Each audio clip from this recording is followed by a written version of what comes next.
ഹേ all, മുഖമല്ല, മുഖമൂടിയല്ല, മുഖമൂടി അണിഞ്ഞവരുമല്ല പ്രശ്നം, ഉള്ളിലിരിപ്പാണ് മധുരം.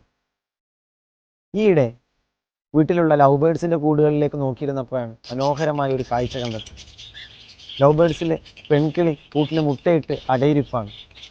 ആൺകിളി ആവട്ടെ കൂട്ടിലങ്ങനെ പാറി നടക്കുന്നു.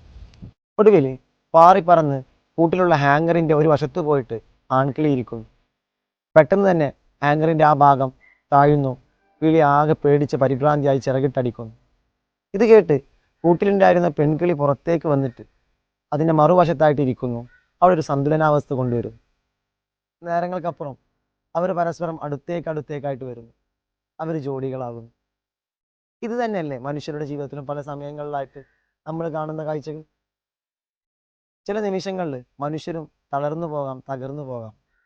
ആ സമയങ്ങളിലൊക്കെ ഒപ്പം ഇരിക്കാൻ, സന്തുലനാവസ്ഥയെ കൊണ്ടുവരാൻ വേണ്ടിയിട്ട് ആരെങ്കിലുമൊക്കെ മറുവശത്ത് വന്നിരുന്നെങ്കിൽ, അതിനുശേഷം അവരൊന്ന് കൂടെ അടുത്തിരുന്നെങ്കിൽ മനുഷ്യരുടെ ജീവിതം എത്രത്തോളം മനോഹരമാകുമായിരുന്നു. നമ്മൾ പലപ്പോഴും ആശ്രയിക്കുന്നതും നമുക്ക് വേണ്ടിയിട്ട് നമ്മൾ പ്രാർത്ഥിക്കുന്നതും ഇത്തരത്തിലുള്ള ചില ആളുകൾക്ക് വേണ്ടിയിട്ട്.